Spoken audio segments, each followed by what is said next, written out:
वो आज हमने अभी एक ही चीज़ पढ़ी है, चित्रकला। और अब जो बड़ा प्रश्न जहाँ से आने की संभावना है वो ये स्थापत्य कला। और आपको तो एक फ़ायदा होने ही वाला है, या तो जीके में आएगा यहाँ से या सब्जेक्ट में आएगा, एक जगह तो परोसा ही जाएगा। 100% आपको फ़ायदा। जीके वाले स्टूडेंट्स के लिए तो एक है कि 50% अगर जीके में नहीं आया तो बात अलग है, लेकिन यहाँ ये जीके और सब्जेक्ट दोनों हैं आपके पास, तो एक में जरूर आएगा। और विशेषकर चित्रकला जो हमने सबसे पहले किया है, सबसे इम्पोर्टेंट है। अब स्थापत्य कला से मतलब होता है भवन निर्माण, लेकिन भवन निर्माण उस समय पर पराकाष्ठा पर नहीं था। भवन निर्माण में जिस चीज को हम पढ़ेंगे वो है ये मंदिर निर्माण। और पहले ऊपरी बातें कि गुप्त काल वो पहला युग है भारत में जिस काल में मंदिरों में गर्भगृह बनाकर मूर्ति रखकर पूजने की परंपरा शुरू। पहला सवाल गौर कीजिए, सिंधु सभ्यता में मूर्तियां हैं, मंदिर नहीं। वैदिक काल में मूर्तियां भी नहीं हैं, मंदिर भी नहीं। आगे आकर कहने की जरूरत नहीं है, बुद्ध का युग आ गया या बौद्ध धर्म को संरक्षण देने वाले राजाओं का युग आ गया, तो ब्राह्मण धर्म कुछ समय के लिए दब गए। फिर उठा पुष्यमित्र शुंग के काल में, जिसको अभी पढ़ना बाकी है। फिर उनको और आगे प्रश्रय दिया गुप्त राजाओं ने। और इस तरह से गुप्त काल को अगर मैं कहूँ, आपके टॉपिक में एक और जो सिलेबस रखा हुआ भागवत धर्म, जिस पर अपने 2-3 दिन पहले बात की थी, उसका सबसे ज़्यादा प्रचार और प्रसार अगर किस युग में हुआ है तो वो गुप्त काल है, जिसमें श्री कृष्ण वासुदेव की पूजा, भागवत धर्म और उसके अलावा विष्णु या विष्णु के अवतारों को पूजने की परंपरा अपनी पराकाष्ठा पर है। सवाल ये कि गुप्त काल के मंदिर क्या विशेषताएं रखते हैं। सबसे पहले तो यही जानना है इस विशेषता से बने हुए, ज़्यादा व्याख्या यहाँ करने की जरूरत नहीं आप लोगों को। 3 शैलियाँ हैं, उत्तर में नागर, दक्षिण में द्रविड़, बीच में बेसर। बेसर जिसमें दोनों ही शैलियों के चिन्ह मौजूद हैं। सबसे ज़्यादा जिन्होंने बेसर शैली पर काम किया वो चालुक्य हैं, इसीलिए उसे चालुक्य शैली भी कहते हैं। नागर शैली के मंदिर की विशेषता क्या है। सबसे पहले एक चबूतरा, जीके में हमने पढ़ा है, चबूतरे के 3 ओर चढ़ने के लिए सीढ़ियाँ, एक और एक आप यूँ इमेजिन कीजिए, आप पहले जाते हो चबूतरे के ऊपर, जब चढ़ते हो तो पहले एक बरामदा बना है, उसी बरामदे में घंटी लगी है। बरामदे के साथ सटा हुआ एक ही छत के नीचे गर्भगृह बना हुआ है छोटा सा, जिसमें मूर्ति रखी हुई है। और उस गर्भगृह के चारों ओर एक प्रदक्षिणा पथ है, फेरी जिसे कहते हो, और वो सारा निर्माण एक ही छत से ढका हुआ। ये जो ढांचा है, जो बरामदा होता है आगे, इसको एक नाम दिया जाता है मंडप। इसके अंदर एक छोटा सा गर्भगृह है, इसके चारों ओर प्रदक्षिणा पथ है, और ये सारा निर्माण एक छत से ढका हुआ है। और फिर इसके ऊपर एक बहुत बड़ा शिखर है। ये मंदिर आज भी पाए जाते हैं, क्या यहाँ नहीं पाए जाते? पाए जाते हैं। विशेषकर माता के मंदिर, देवियों के मंदिरों में, हनुमान जी के मंदिरों में, जिनमें ये विशेषता में दिख जाती है। तो ये जो ढांचा है ये किस शैली का है और ये किस वंश से संबंधित है? गुप्त वंश। एक तो ये बात है। दूसरे, इन 2 देवियों की मूर्ति बनाकर पूजा शुरू हुई, गंगा और यमुना। लेकिन कहाँ? गर्भगृह के दरवाजे के ऊपर एक जगह, दूसरी जगह फेरियों में प्रदक्षिणा पथ की दीवारों में। ये 2 चीजें ध्यान रखना। गंगा और यमुना की मूर्ति द्वारपालों की जगह दरवाजे के ऊपर मूर्तियां बनाई गई आमने सामने, जैसे आप देखते हो पानी डालते हो इस तरह, और प्रदक्षिणा पथ की दीवारों पर भी। ये दूसरी बात। इस काल की एक और विशेषता, इसकी पूजा भी शुरू हुई। त्रिदेव से मेरा मतलब ब्रह्मा, विष्णु, महेश। ये तो इनके धर्म की विशेषता है। अब इनके मंदिरों में कौन कौन से प्रसिद्ध हैं? सबसे पहला मंदिर है ये, हम तो पढ़ते हैं देवगढ़ का दशावतार मंदिर, फला मंदिर। पहले अगर प्रश्न में आ जाए कि गुप्त काल के प्रारंभिक मंदिरों का सबसे अच्छा उदाहरण सांची, सांची में मिला हुआ, सांची के स्तूप के पास ही है, इसलिए इसको कहा जाता है मंदिर संख्या 17। और ये पहला मंदिर, शिखर शुक्र की कोई बात नहीं, पहला मंदिर जो टूट गया है, ढह गया है, ढांचा सा खड़ा है, इसलिए उसे नाम दिया गया सांची का मंदिर, मंदिर संख्या 17। और ये गुप्त काल के आरंभिक मंदिरों में से एक है। एक बात। दूसरी बात, आप ये पढ़ते हो जो सब जानते हो, इस पर ज्यादा बोलने की भी जरूरत नहीं, देवगढ़ का दशावतार मंदिर। इसी शब्द पे चलो पहले। देवगढ़ का दशावतार, देवगढ़ तो जगह का नाम हो गया। आप ये भी पढ़ते हो उत्तर प्रदेश में ललितपुर, झांसी में देवगढ़ नामक जगह पर यह मंदिर है। दशावतार, 10 अवतार किसके? विष्णु के। तो देवगढ़ के दशावतार मंदिर की विशेषताएं क्या है? यहां से प्रश्न इस बार आ सकता। एक तो ये इस शैली का है। पंचायतन क्या होता है? ये गर्भगृह हो गया। इसके इस कोने पर, इस कोने पर, इस कोने पर और इस कोने पर 4 और छोटे छोटे गर्भगृह बिल्कुल इससे मिलते जुलते। तो ये कुल कितने हो गए? 5। ये पंचायतन शैली। एक तो इसकी ये विशेषता, देवगढ़ के दशावतार मंदिर की शैली पंचायतन है। और दूसरे, वो पहला उदाहरण है किसका? शिखर का। लेकिन याद रहे 1 मीटर 12 मीटर इसकी नाप भी आती है कि इस मंदिर का शिखर कितना था? 12 मीटर, जो अब टूट गया है। ये ऊपर का हिस्सा अभी नहीं है। फिर पता कैसे लगा? तो एक बात ध्यान रखना, जो भी मंदिरों के शिखर बनते थे बिल्कुल गणित के नियमों पर, जब ये ढांचा हम देखते हैं और इतनी दूर वो जिस निश्चित मात्रा में कम हुआ है, उसी मात्रा को आगे बढ़ाया जाए, जहाँ आकर वो मिलेगी दूरी, उस दूरी को हमने रख दिया कि कितना रहा होगा? 12 मीटर।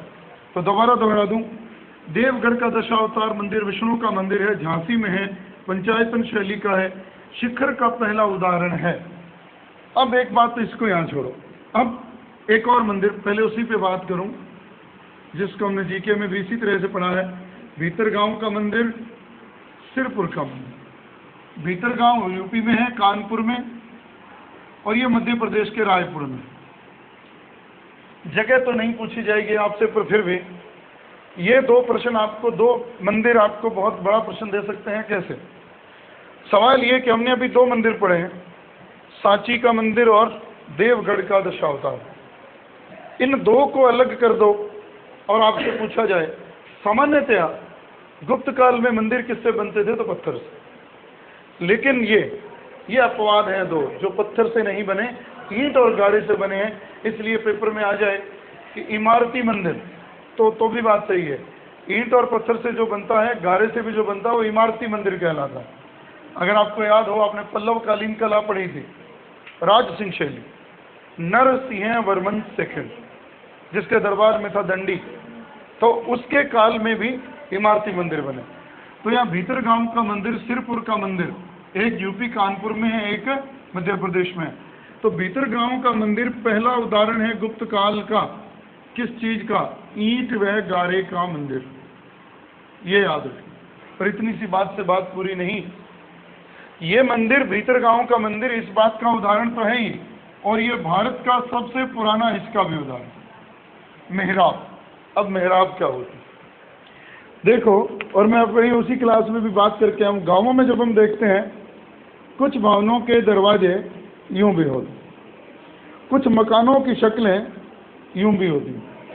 कहने का मतलब मेहराब वो होती है जिसमें किसी भी निर्माण को टिकाने के लिए नीचे कोई छतीर, शहतीर या डाट का प्रयोग नहीं होता। अपने ही आश्रय से वो इस तरह खड़ी हैं कि गिरती नहीं। इनको अंग्रेजी में हम कह देते हैं आर्कस, और आर्कस का मतलब होता है धनुष।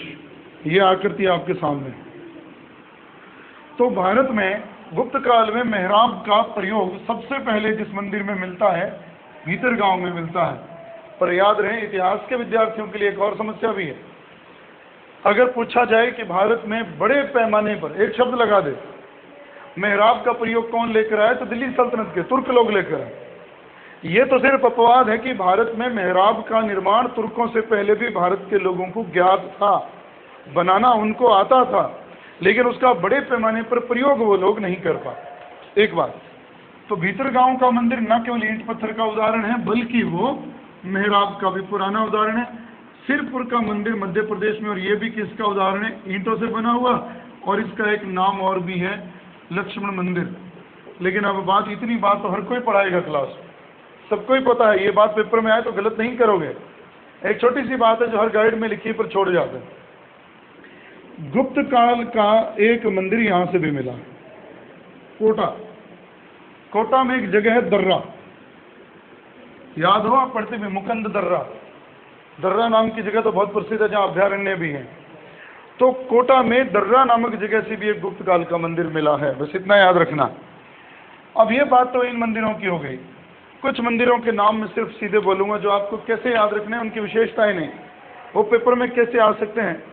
अगर वो 5 प्रश्न रख दे, 5 सम्मिलित करने वाले रख दे और लिख दे कि निम्नलिखित में से कौन सा एक गुप्त काल से संबंधित नहीं है, तो उनके नाम जरा गौर से सुनना। 2 तो मैंने लिख दिए, देवगढ़ का दशावतार, सांची का, भीतरगांव, सिरपुर।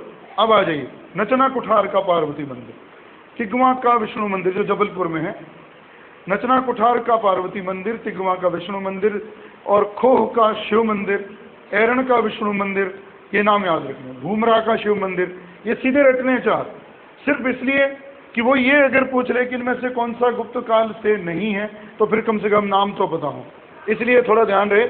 लेकिन विशेषताएं अगर किसी की पूछेगा, दोबारा दोहरा दूं, गुप्त काल वो पहला युग है जिसमें मंदिर बनाकर मूर्ति पूजने की प्रथा शुरू हुई, गंगा यमुना की मूर्ति बनाने का प्रचलन हुआ, त्रिदेव को पूजने का प्रचलन हुआ, नागर शैली में मंदिर बनने लगे। नागर शैली का ढांचा ये है। एक शिखर का निर्माण का भी हमें उल्लेख मिलता है देवगढ़ के दशावतार मंदिर में, पंचायतन शैली का है, शिखर का पहला उदाहरण है, ये भी ध्यान रखना। सांची मंदिर पहला मंदिर है गुप्त काल का, ईंटों से बने हुए 2 मंदिर हैं, भीतरगांव और सिरपुर। लेकिन कोटा में भी एक मंदिर हमें मिलता है दर्रा नामक जगह से। ये हुई मंदिरों की बात। लक्ष्मण मंदिर, सिरपुर का जो मंदिर है ईंटों का, उसका एक अन्य नाम है, लक्ष्मण मंदिर भी उसे कहते हैं। पर अब सवाल ये, इतनी बात पढ़ ली, एक चीज अभी नहीं पढ़ी, वो पेपर में आ सकती है और वहां हिस्ट्री वाले भी गलती कर जाते हैं, ये ध्यान रखना। बड़े बड़े जो कहते कुछ नहीं है, अगर कहा जाए गुप्त काल का ये मंदिर कहां से मिलता है, इसका उदाहरण बताओ, ये बड़ा प्रश्न। पता है सबको, हमने पढ़ा भी, पर ध्यान नहीं दिया। मध्य प्रदेश में विदिशा में एक जगह है उदयगिरी की पहाड़ियां, सुना है नहीं ना? तो सीधा उत्तर तो है कि गुप्त काल का विष्णु मंदिर का, गुफा मंदिर का सबसे महत्वपूर्ण उदाहरण कहां से मिलता है? उदयगिरी की गुफाओं से। ना आए पेपर में, ये आ जाए, विदिशा आ जाए, ना आए मध्य प्रदेश। ये क्या है? यहाँ पर 9 गुफाएं। अभी अजंता के साथ वो बात बच भी गई, वो करनी बाकी है। हमने ये भी पढ़ना था, बीच में रह गया, बाघ की गुफाएं, वो अभी पढ़ा दूंगा। तो ये गुफा मंदिर आपको याद हो, मैंने एक व्यक्ति का नाम लिया था चंद्रगुप्त सेकंड, और उसका एक प्रधानमंत्री था वीरसेन। वीरसेन, जिसका पूरा नाम है वीरसेन शाह। वीरसेन शाह ने उदयगिरी के गुफा मंदिर का, जो किससे संबंधित है? विष्णु से, निर्माण करवाया। अब इसमें और गहरे में जाओ, इसमें विष्णु की मूर्ति कैसी है? उनका मुंह तो है सुअर जैसा, और उन्होंने एक हाथ के ऊपर पृथ्वी को रखा हुआ, यानी कि वो जल से पृथ्वी का उद्धार करते हुए दिखाए गए हैं, और उसको कहते हैं वराह अवतार। तो ये याद रखना है कि उदयगिरी के गुफा मंदिर से जो उदाहरण मिलता है, उदयगिरी का गुफा मंदिर वो विष्णु के वराह अवतार का है, जिसमें पृथ्वी का उद्धार करते हुए आदमकद मूर्ति है खड़े हुए। तो ये याद रखना। अब ये तो हो गई इसकी बात। अब ये जो मंदिरों की बात पूरी हुई, अब यहाँ ये बात उस समय रह गई थी। तो एक बात और दोबारा कह दूं, जब हम अजंता पढ़ते हैं तो अजंता के साथ हम एक बात बोल देते हैं एलोरा, तो ये नहीं है। जीके में भी मैंने कहा था कि अजंता के साथ एलोरा गुप्त काल से नहीं जोड़ना है, अजंता के साथ जिसे जोड़ना है वो बाघ है, और वो बाघ कहाँ पर है? ग्वालियर में। और ग्वालियर कहाँ? मध्य प्रदेश। अजंता में गुफाएं कितनी थी? बाघ में कितनी? 9। लेकिन अब एक गड़बड़ भी है। जिस किताब से हम पेपर ले रहे हैं वो किताब तो स्पष्ट कहती है कि बाघ की कला पूर्ण रूप से धर्म से मुक्त है, और वो भौतिकवादी है, अध्यात्मवादी नहीं है, धर्म से संबंधित नहीं। लेकिन हमारी केसी तो कहती है कि वो भी किस धर्म से संबंधित है। जहाँ और विवाद है एक तो ये, लेकिन मैं हमेशा इसके साथ ही खड़ा हूँ कि उन गुफाओं के जब चित्रों को देखते हैं तो बौद्ध धर्म से एक भी संबंधित नहीं। कहीं औरतों का जुलूस है, कहीं 2 राजा रानी बैठे हैं, कहीं नृत्य हो रहा है, कहीं बुद्ध से संबंधित चित्र उसमें नहीं है। सवाल ये 9 है, सबसे पुरानी पहली है और सबसे बाद की 9वीं। यहाँ तो सीधी सी बात है।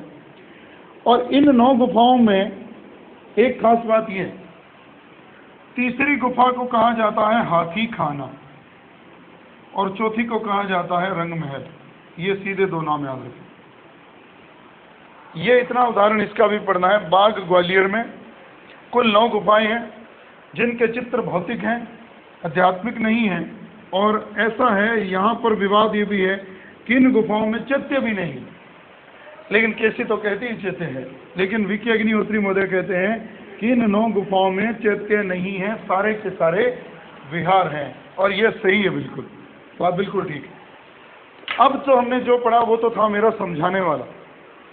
अब बात ऐसी है, मैं पहले चित्रकला को बता दूं, एक ही लाइन में होता है, फिर हम बात पढ़ेंगे किताबों की, और वो रट्टा मारना है और कोशिश करना कल वो याद भी हो जाए, क्योंकि किताबों से एक प्रश्न आएगा, मंदिरों से ना आए, चित्रकला से ना आए, पर किताबों से पूछ लिया तो फिर गड़बड़। पिछली बार भी आया, पिछली बार सब्जेक्ट में प्रश्न आया कि कौन सी एक कृति वराह मिहिर की नहीं, उसमें लिखा था दशगीति का सूत्र। आप जानते हो दशगीति का सूत्र वराह मिहिर की किताबों में कहीं भी नाम हम नहीं पढ़ते, बाकी लिखा हुआ वृहत संहिता, पंच सिद्धांतिका, वो सारे वृहत जातक, दशगीति का सूत्र उसमें नहीं। तो आजकल प्रश्न आने का चक्कर भी यही है, क्या एक नहीं है वो ये पूछता है, इससे ही तो सारी गड़बड़ हो जाती है। अब हम पुस्तकों में पढ़ने से पहले एक चीज़ जान लें, साहित्य जिसे हम पढ़ रहे हैं, साहित्य 2-3 भागों में बांट कर पढ़ेंगे। तो भौतिक साहित्य, जिसको मैं इस शब्द में लिखूं तो ज़्यादा बेहतर रहेगा, लौकिक। फिर आएगा वैज्ञानिक, फिर आएगा, इस पर भी आप लिख सकते हो, आयुर्वेद पर। लेकिन है तो सारी किताबें ही, इसको अलग डालने की जरूरत नहीं है। लिस्ट बना लो, उसमें विज्ञान भी आ जाएगा, उसमें आयुर्वेद भी आ जाएगा, उसमें ये लौकिक भी आ जाएगा। तो सबसे पहला नाम कालिदास। किसके दरबार से संबंधित था? जीके में तो मैं सीधा कह देता हूँ चंद्रगुप्त विक्रमादित्य, लेकिन अगर आपकी क्लास में कहूँ तो आज तक ये लफड़ा है कि कालिदास गुप्तों के दरबार से संबंधित भी था कि नहीं। और सच यही है, आखिरकार माना यही गया कि समुद्रगुप्त के भी दरबार से संबंधित था और ये चंद्रगुप्त विक्रमादित्य के भी दरबार से संबंधित था। क्यों? क्योंकि जब चंद्रगुप्त राजकुमार था तब भी ये संबंधित था, और जब चंद्रगुप्त राजा था तब उसके दरबार के नवरत्नों में से एक था। हमने उन नवरत्नों के नाम भी लिए।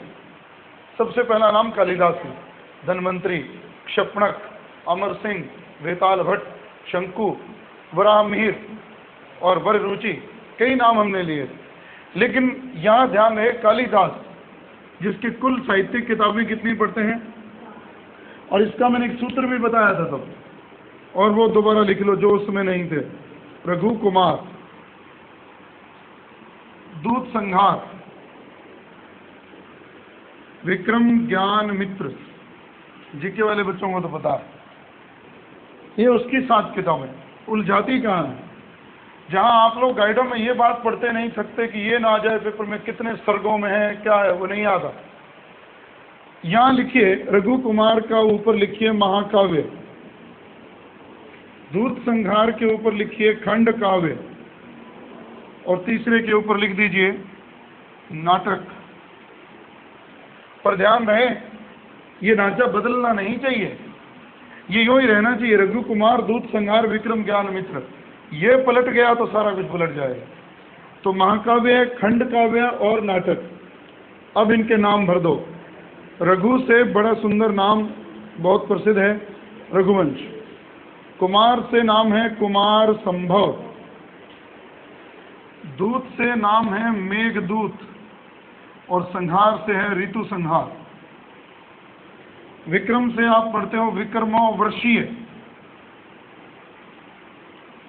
और ज्ञान से है अभिज्ञान शाकुंतलम, और मित्र से है मालविका अग्निमित्रम। अब आपसे पूछा जाए मेघदूत क्या है? खंड काव्य। कुमार संभव क्या है? महाकाव्य। और वो 3 बड़े नाम है और बड़े ही नाम नाटक है। लेकिन दोबारा ध्यान दें, अब हम लोग क्या पढ़ते हैं, ये उसकी सबसे पहली कृति है, ये अंदाजन ये उसकी पहली कृति के रूप में विख्यात है, ये उसकी सबसे प्रसिद्ध कृति है, रघुवंश, जिसके नाम से हमने बना रघु कुमार। एक और बात, 3 चीजें याद रखना, पहली तो ये सबसे प्रसिद्ध है ये, लेकिन इतिहास बनाने की दृष्टि से जो सबसे महत्वपूर्ण किताब है वो ये मालविका अग्निमित्रम, जिसमें पुष्यमित्र शुंग के बेटे अग्निमित्र और मालविका की प्रणय कथा है। अब ये तो पहला व्यक्ति है जो गुप्त काल की किताबों में महाकाव्य, खंड काव्य, नाटक, कालिदास, रघुकुमार, दूत संहार, विक्रम ज्ञान मित्र और किसी जहाँ स्पष्ट लिखती है कि कालिदास ने अपना सारा साहित्य जिस भाषा में रचा है वो संस्कृत है, और कहते हैं एक अनपढ़ आदमी गुप्त काल के साहित्य का क्षितिज का नक्षत्र है कालिदास, और इसीलिए एडम स्मिथ ने उसको एक संज्ञा दी। क्या स्मिथ ने नहीं दी, ये कहा जाता है इनको भारत का शेक्सपियर, इतना वो तो उसकी समुद्रगुप्त की। अब ये एक व्यक्ति हुआ। अब आगे एक एक किताब है कई लोगों की जो आपको सीधे याद रखने, किताबें तो बहुत हैं पर बहुत कम पूछी जाती है, पर स्टैंडर्ड की किताबें पूछी जाती हैं। कालिदास के बाद पहले वही नाम जो आपको पेपर में मिल सकता है, शूद्रक, जो शुद्ध गुप्त काल की किताब है। मृच्छकटिकम, एक मिट्टी की गाड़ी। और दूसरी बात, एक और नाम जो मैं कह चुका हूँ, क्लियर कर चुका हूँ, ये पल्लवों के दरबार से संबंधित लोग हैं पर फिर भी गुप्त काल का वर्णन देते हैं, जिसके नाम है किरातार्जुनी भारवी, और एक नाम है अमर सिंह जिसका है अमरकोश, एक नाम पढ़ते हो विष्णु शर्मा जो है पंचतंत्र, और एक है बहुत बड़ा नाम चंद्र गोमी, चंद्र व्याकरण। ये तो सिर्फ आप लिख ही लो, इसमें रटना ही पड़ेगा। बुद्ध घोष, विशुद्धि मग, भट्टी, इसका नाम तो वत्स भट्टी है, भट्टी की है रावण वध।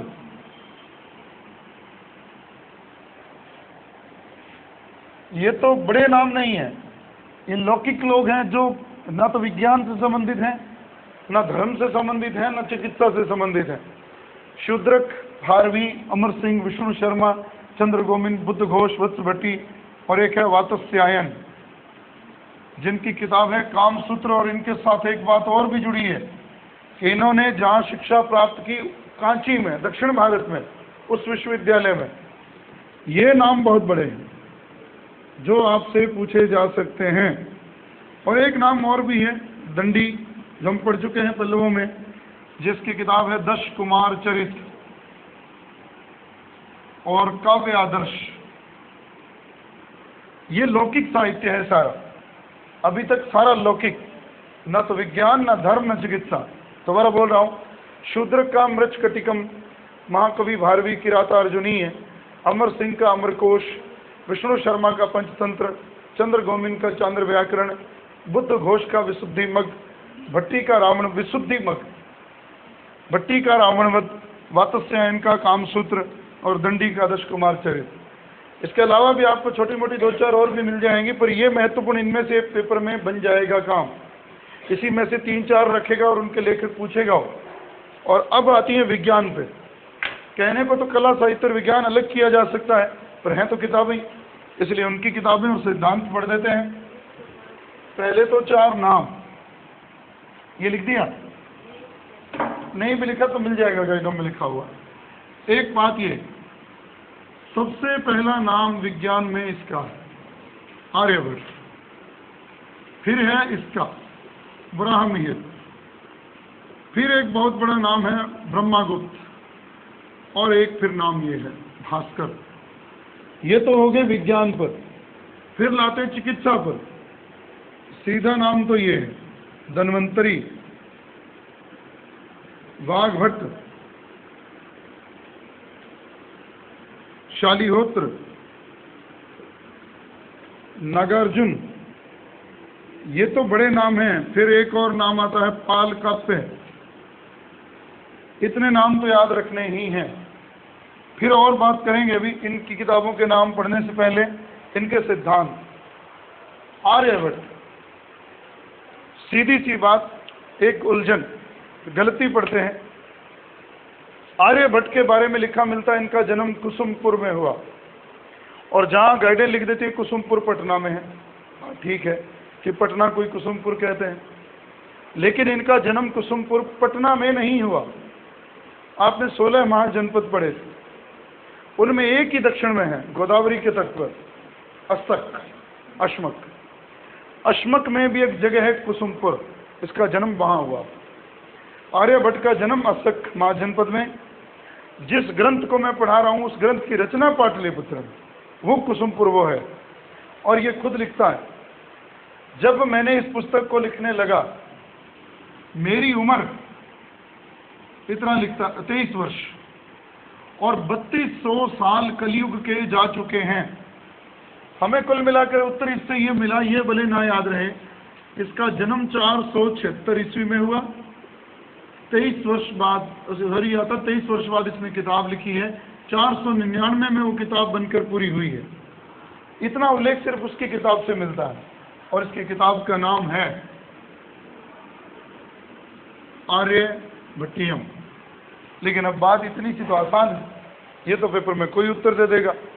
जहाँ थोड़ी और बारीक बात है कि गुप्त काल का वो महान व्यक्ति जो अपने समय का गणितज्ञ भी था, ज्योतिषाचार्य भी, तो ये आर्यभट्ट। आर्यभट्ट वो व्यक्ति है जिससे पहले गणित और ज्योतिष एक ही विषय था, इसने आकर उन दोनों विषयों को भी अलग किया। 2 बात। तीसरी बात, पिछली बार पेपर में आया, आर्यभट्ट के अनुसार वर्ष में कितने दिन थे? सीधा लिखा हुआ था 358। आर्यभट्ट वो व्यक्ति है जिसने मान दिया, लेकिन ये मत लिखना, पेपर में आया तो ये नहीं आएगा, ये ऑप्शन में नहीं होगा, ऑप्शन में ये होगा 3.1415, 3.1412, 3.1413। और वो एक बात और लिखता है कि मेरा ये गणना दशमलव के 3 बिंदुओं तक ही ठीक जा सकती है, आगे नहीं। आज भी उतनी दूरी जाती है। गणित करके आए हो, अगर पॉइंटों में उत्तर आए तो आप जितनी मर्जी बात आगे बढ़ा दो, उलझी ही रहेगी, पूरा करना पड़ता। ये आर्यभट्ट की हो गई बात। आर्यभट्ट कहता है पृथ्वी गोल है और वो सूर्य के चारों ओर चक्कर लगाती है। लेकिन याद रहे, इससे पहले टॉलमी ने एक सिद्धांत दिया था दुनिया को कि पृथ्वी केंद्र है और सूर्य उसके चारों ओर चक्कर लगाता है। लेकिन आर्यभट्ट ने बहुत पहले ही बात उल्टी आगे चलकर कि सौर मंडल का केंद्र सूर्य है और पृथ्वी उसके चारों ओर परिक्रमा करती है। दिन रात भी उसकी वजह से ही बनते हैं, ऋतुएं भी उसी की वजह से बनती हैं। और उसने जो परिधि दी, पृथ्वी की जो माप दी, ये वो आज भी 0.02% का ही फर्क है, उतनी की उतनी। ये भी ध्यान रखना, 0.02% का ही फर्क है आज की परिधि जो नाप ली गई है। दूसरी बात, इसने ये भी कहा इसने इसका क्षेत्रफल निकालने के सूत्र भी दिए, त्रिभुज, वृत्त, इनको भी याद रखना।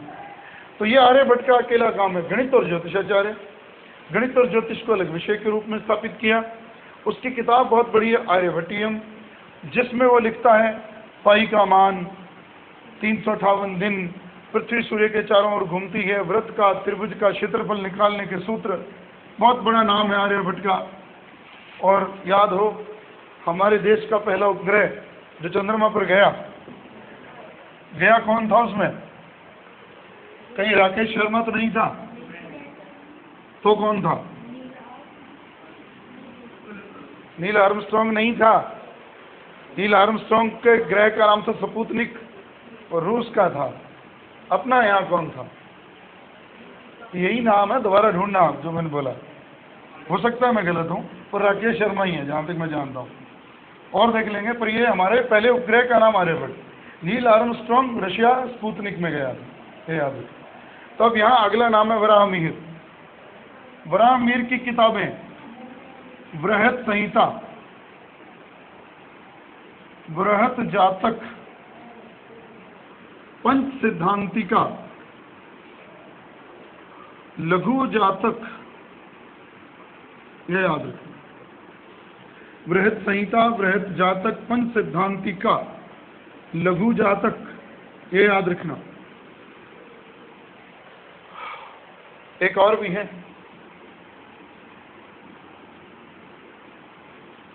कहीं नहीं सुनी होगी, बृहत विवाह पटल, एक और लिखी है, बहुत कम पूछी जाती है, बहुत ही कम, हो तो ज्ञान ही नहीं होता, ये भी लिखी है।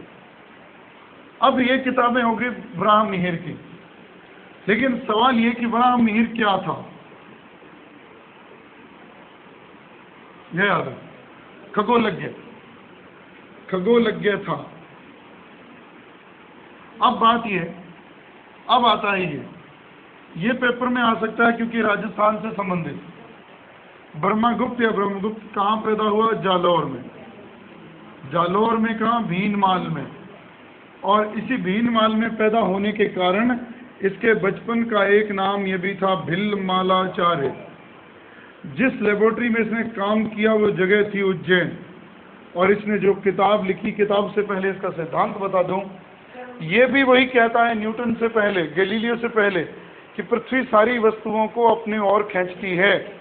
ग्रेविटी फोर्स, गुरुत्वाकर्षण सिद्धांत का बहुत पहले इसने प्रयोग किया और इसने उस पर किताब लिखी जिसका एक नाम तो यही है, ब्रह्म सिद्धांत या ब्रह्मस्फुट सिद्धांत, और एक नाम था ये खंड खाद्य,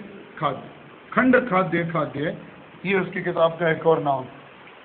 ये दो ब्रह्मगुप्त की किताबें, ब्रह्म सिद्धांत खंडन खाद्य या खंड खाद्य। और इन्होंने जिस सिद्धांत पर काम किया है वो है गुरुत्वाकर्षण का सिद्धांत।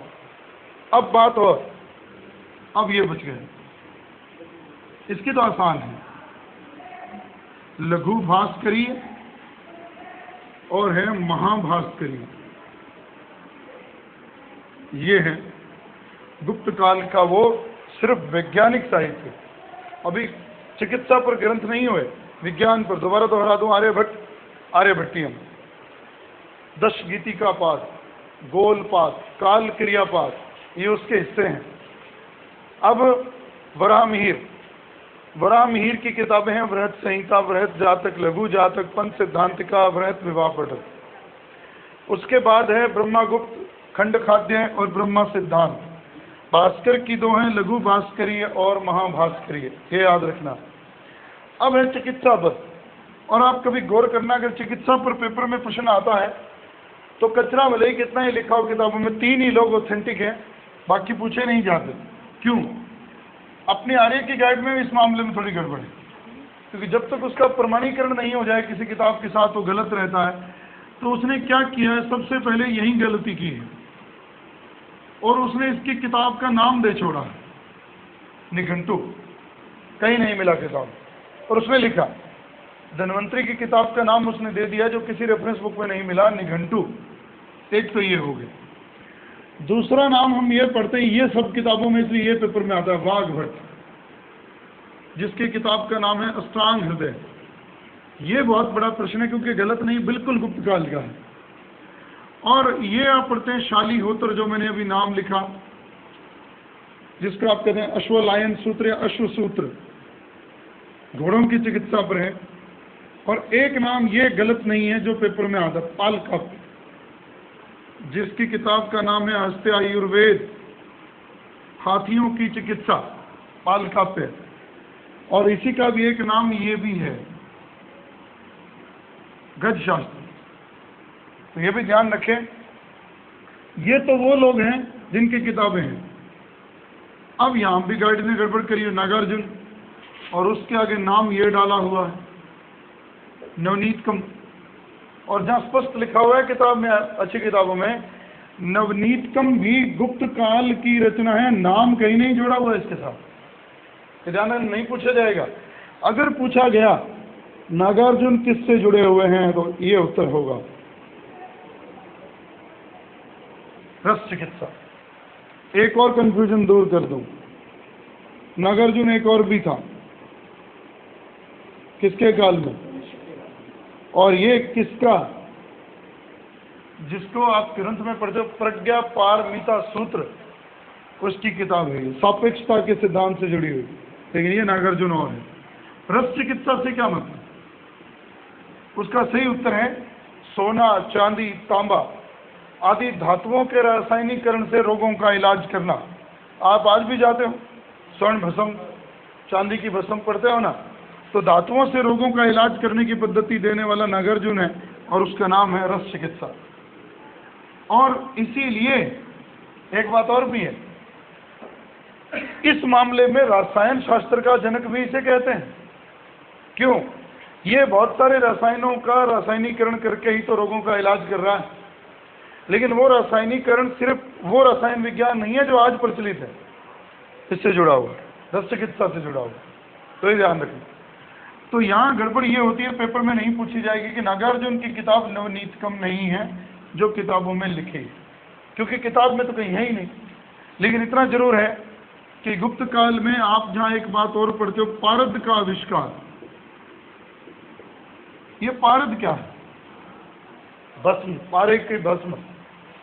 वैसे तो पारा तो सबको पता है, पारे का आविष्कार, पारे की भस्म से रोगों का इलाज करना, पारद। तो ये याद रखना, ये ढांचा है गुप्त काल की किताबों का, सारी चीज़ों का। और अंत में एक बात बच गई, वो सिर्फ मैं एक लाइन में ही बोलूँगा, आप लोगों को पता भी है और उस पर ज़्यादा हमें जोर देने की जरूरत नहीं है। गुप्त काल की मूर्ति कला, गुप्त काल की मूर्ति कला के 3 केंद्र हैं। सबसे पहले सारनाथ, दूसरा है मथुरा, और तीसरा है सुल्तानगंज। मथुरा, सारनाथ, सुल्तानगंज, या सारनाथ, मथुरा, सुल्तानगंज। एक चीज याद रख लेना, मथुरा और सारनाथ से जो मूर्तियां मिली हैं वो पत्थर की हैं, और सुल्तानगंज से जो मूर्ति मिली है वो तांबे की है। 7.5 फीट ऊंची है, 1 टन के करीब उसका वजन है, और वो बर्मिंघम संग्रहालय में है, यहाँ है भी नहीं। तो गुप्त काल की मूर्ति कला का सर्वश्रेष्ठ उदाहरण क्या है? सुल्तानगंज की धातु मूर्ति।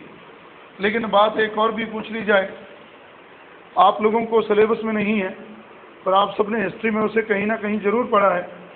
भारत में मूर्ति बनाने के 2 महान केंद्र रहे कनिष्क के काल में, 2 कलाएं रहीं, गांधार कला और मथुरा कला। गांधार कला इसलिए, जो गांधार क्षेत्र में मूर्तियां मिली वो गांधार कला है, और उन मूर्तियों की विषय वस्तु तो भारतीय है।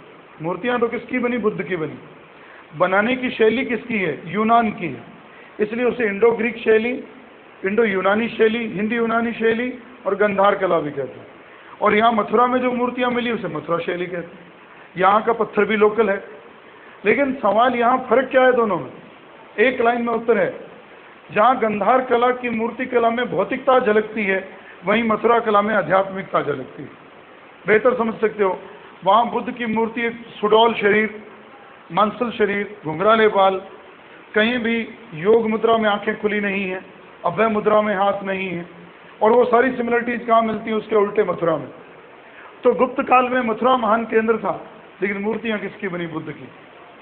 जहाँ उनके अधिष्ठाता देव विष्णु हैं, लेकिन मूर्तियाँ भी किसकी ज़्यादा बन रही हैं? बुद्ध की। और इसलिए याद रहे, इसके बारे में एक बात कह सकते हो कि गुप्त राजा जहाँ स्वयं वैष्णव धर्म के अनुयायी थे, वहीं वो दूसरे धर्मों के प्रति भी बराबर उनका आदर करते थे। हालांकि ज़्यादा वर्णन जैन धर्म से संबंधित मिलता नहीं है। क्यों? क्योंकि उनके काल में जितने भी लोगों ने यात्राएं की, जितने लोग वहाँ बड़े बड़े रहे, वो सारे बौद्ध धर्म से संबंधित है। फाहियान आया, बौद्ध धर्म से संबंधित है, वो बौद्ध धर्म के मठों की बात करता है, वो बौद्धों की मूर्तियों की बात करता है, जैनों की बात नहीं करता। लेकिन ये मत समझना कि जैन धर्म उसमें प्रचलित नहीं था। तो अब सवाल ये कि यहाँ गुप्त काल का जितना भी ढांचा था, हमने बेसिक तो पढ़ दिया जहाँ से पेपर आता। अब जो चीज़ बचती है वो है उनका प्रशासन, और हल्की फुल्की बात करूँ तो उनकी राजस्व व्यवस्था। छोटी मोटी चीज़ आपको देखने की, समाज में कितने वर्ण थे, क्या थे। जैसे मैंने मौर्य काल में भी बात नहीं की, और बेहतर बात आपको पता भी है कि जहाँ मेंगस्थनीज मौर्य साम्राज्य के 7 भागों में बांटता है जातियों को, वहाँ हमारा कौटिल्य 4 भागों में बांटता है, ब्राह्मण, क्षत्रिय, वैश्य और शूद्र। तो वहीं मेंगस्थनीज जहाँ कहता है दार्शनिक, किसान, अहीर, योद्धा, शिल्पी, कारीगर, जिसको शिल्पी और कारीगर कहते हो, सभासद, निरीक्षक और मंत्री, तो वहीं कौटिल्य कहता है 4 वर्ण, ब्राह्मण, क्षत्रिय, वैश्य और शूद्र। लेकिन पेपर में बात इतनी सी आ जाती है कि कौटिल्य के अनुसार तो दास थे और मेंगस्थनीज के अनुसार दास प्रथा नहीं थी। यही 2 प्रश्न बड़े ऊपरी हैं, जहाँ मैंने यहाँ नहीं बताया, लेकिन सामान्य बात है, तलाक की व्यवस्था देता है कौन? कौटिल्य, और उसके लिए शब्द लगाता है मोक्ष। जहाँ बहुत सी स्त्रियाँ घरों से बाहर नहीं लगाता, उनके लिए लगाता है असूर्यपश्या, अनिष्काशिनी, जो घर से बाहर नहीं आती, सूर्य के दर्शन नहीं करती, कुछ एक शब्द मिलते हैं। तो ये इसी तरह बात इनकी है, पर वो बात तो आगे। पहले बात करते हैं इनके समाज शासन की। तो सबसे पहले सामान्य सी बात, जो हम बार बार उस ढांचे को ज़्यादा नहीं दोहराएंगे, सारे प्रशासन की धुरी कौन? राजा। राजा के साथ जुड़े हुए कुछ केंद्रीय मंत्री, लेकिन यहाँ मौर्य काल की तरह यूँ नहीं आएगा मंत्रिमंडल मंत्री ने, ऐसा कुछ नहीं है। यहाँ कुछ नाम लिख रहा हूँ ये, जिन पे पूरी खुल के बात तो कल करेंगे। महाप्रतिहार, महादंड नायक, महाबलाधिकृत, विनय स्थिति संस्थापक, महाअक्षपटलिक,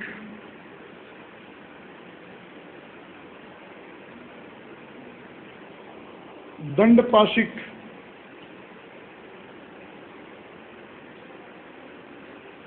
चोरोधरणिक, और भी बहुत हैं। ये तो बड़े बड़े अधिकारी हैं।